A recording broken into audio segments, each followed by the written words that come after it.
So, The Lost Magician is a story about four children, Simon, Patricia, Evelyn and Larry.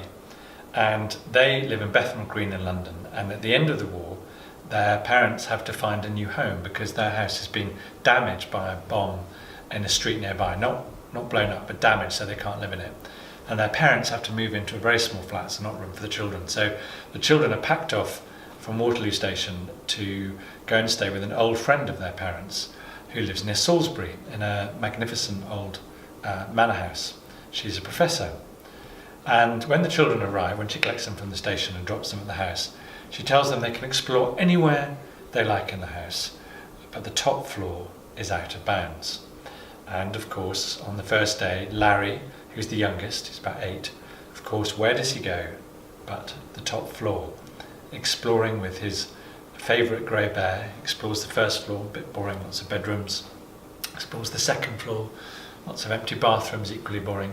Finally, they get to the third floor, and he looks around, and at the end of the corridor on the third floor, he sees a very rickety set of wooden steps shrouded in shadow coming down from the attic. And he begins to climb up them with his little grey bear. And he gets to the top and he discovers nothing, absolutely nothing. It's very boring, just an empty corridor with a window at the end of it. So he turns around to go back down again, when he suddenly hears this strange noise, vroom, vroom. And he turns back around, and there is a beautiful carved oak door.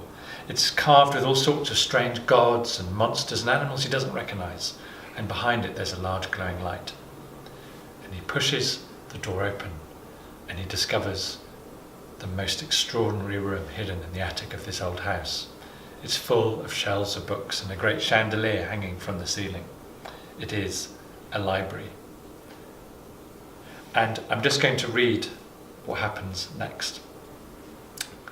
How Professor Kelly could fit such a large room into her roof space was quite beyond him. Then again, Larry supposed she was a professor and so was bound to know lots of things he didn't. In all the libraries he'd been to before, there was always a librarian whom you had to ask where the books were shelved and take the books you borrowed to get stamped. The librarian often sat behind a tall desk and wore glasses on the end of their nose. Sometimes they were working in a side room and you had to ring a bell to get their attention. But in this one there was no desk and no librarian and no bell. There were only 3 aisles of shelves, each with a sign hanging above them. Now, these weren't the signs you might expect to see in a library, like fiction or be quiet or non-fiction. They were very different. One said read or read. Another said unread or unread.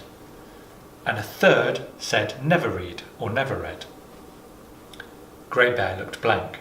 "Don't worry, Grey Bear," said Larry. "It's a library, remember." Of course, nothing bad's ever happened in a library. He thought for a moment and then decided that he would start by exploring the red aisle of books. He didn't know if it meant read as in you should read these books or all these books have been read. But unread sounded like hard work, and never read was a warning if ever he heard one. So he wandered down the aisle marked red or read, and his head began to buzz with excitement. There were so many stories here that he had already read: Swallows and Amazons, The Wind in the Willows, The Sword in the Stone. The more he walked, the cleverer he felt. He wasn't counting, but if he had been, he must have walked past hundreds of books. Finally, he saw one that he thought he would like to read. It was almost half his height, richly bound in leather and embossed with gold. It looked so magnificent and so heavy that he wondered whether he was even allowed to pull it down off the shelf.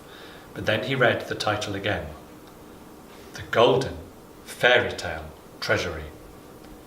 Larry felt sure he must be allowed to read that. Everyone was allowed to read fairy tales.